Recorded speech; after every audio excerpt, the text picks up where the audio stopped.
Hello there, and in this video I'm going to do a quick clean on the V70 and do for an initial paint assessment. Now this isn't going to be my usual style of detailing video, not least because it's very hot today, and to be honest with you, the front of the car is already like that planet in Chronicles of Riddick where everything's burning and getting absolutely red hot. So I'm going to crack on, get this washed as quickly as possible, and then we'll have a good look round it and see what sort of state the paint is in. And then I can start formulating a longer term plan for what I'm going to do.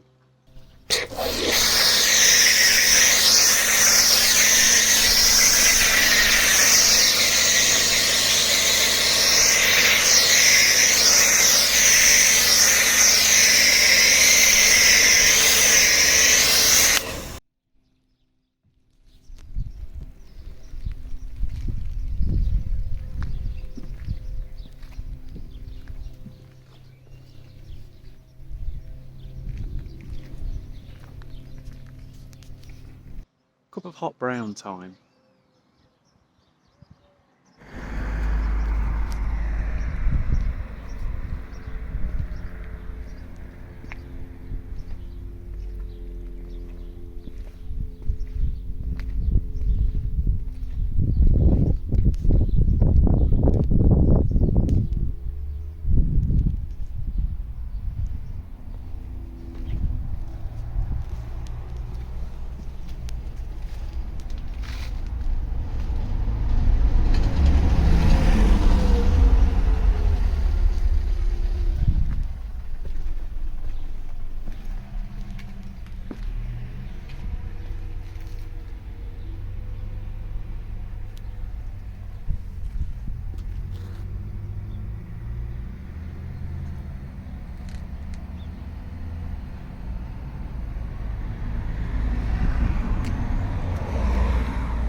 Right, and there we go. So this is how it looks after its first clean. Now, I'm going to state that the paintwork isn't bare. I have used some Maguire's hybrid ceramic wax as part of my cleaning process, and that's because I'm actually nipping out in this car later on today, and I didn't want to leave the paintwork completely bare and unprotected. I will do a full strip on it as and when I come to machine polish it, but for now I just wanted to make sure it was presentable and protected, because I may not get to polishing it for a good few weeks. But like I say, the main area where there's quite a few scratches is on the roof, which is something Richard did mention to me, to be fair, and I'm guessing at some point it's because the car's had roof bars, things have been loaded on and off it. I think a lot will polish out, but some are fairly deep. So I did have an idea for this, which I'll float with you and see what you think, which is I thought about having a vinyl wrap of the Swedish flag on the roof of this car. So if you think that's an interesting idea, let me know. I'm kind of torn, but just thinking about the best way to cover up those particularly deep scratches there, that idea kind of tickled me a little bit, so it might be something I consider doing. I think the car has had a buff at some time, going by all the holograms. Presumably it's been machine polished by an absolute orangutan. But that said, it's not actually that much worse than cars I've seen for quite a bit more money than this. In fact, I'll include a clip now of I think it was a Volvo V40 at available car I looked at a few years ago. I think the car was up for like 15-16 grand, and I'll show you what that bonnet looked like.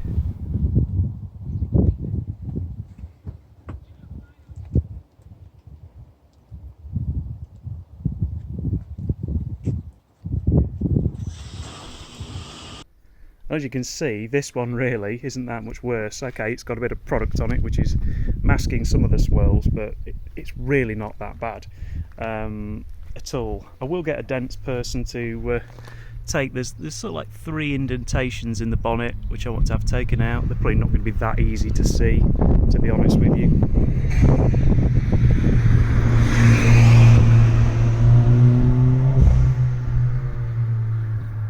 Bloody child. Yeah, they're not that easy to see. In this light you might be able to see them just about. There's 1, 2, 3, 4, so I'll get somebody to take those out along with a couple of the other little dinks and dents. Yeah, with this door what I might do is see if I can get another one in the right colour. It's a bit of a shame because I think Richard actually had the rear quarter and this resprayed, and then somebody came along and did this. The alternative is just to get the dents person to just kind of flatten this out so that the crease is gone, and then see if I can touch it in, because I think, to be fair, there it's polishable, and there a little bit of a touch-up pen will probably get rid of the worst of it. So depending on how much the dent removal quote comes to, I may do that instead. And like I say, a lot of it is just going to be little areas where I just hit it with a touch-up pen. There's going to be some trim lifting I'm going to do, stuff like, you know, these bits here that have got moss and stuff growing behind them. I'll have all those out. But yeah, as a first clean-up, I don't think I've got much more to add in terms of my concerns than the sort of the initial walk-around video I did. I didn't know if I'd find lots of hidden horrors, if you like, in the paint, just by giving it that first initial clean. Even the trims haven't come up too bad, to be honest with you. I'm still a bit torn on them, but we'll have to see. And obviously I mentioned in the intro video to this car the plan for the headlights, remove the bumper, and then I'm going to have a crack basically at sanding them down and then putting some 2K clear coat on them to see if that hopefully sorts everything out. But yeah, I mean, overall I think it scrubs up very well. It's still got a good shine to it, and I think there's a really solid base here for doing some machine polishing with. But like I say, with the roof is pretty bad. Okay, it's not a part of the car you see often, but the idea I've got at the moment is perhaps just to get that vinyl wrapped with a Swedish flag on it. I just think that that might look kind of cool. I've decided I'm going to leave the rear screen as it is for now. It's a shame, but it's not bothering me too much, and I suppose it's part of the car's character and history now, so I'm just going to leave that as it is. It's again, for what it is, it's just not worth going too berserk over. Anyway, I hope you've enjoyed this video. Now you've at least got some idea what is lurking behind the dirt, and in a future video I will hopefully give this car a damn good machine polishing. In the meantime, please consider subscribing before you go, and I'll see you in a future one. Cheerio!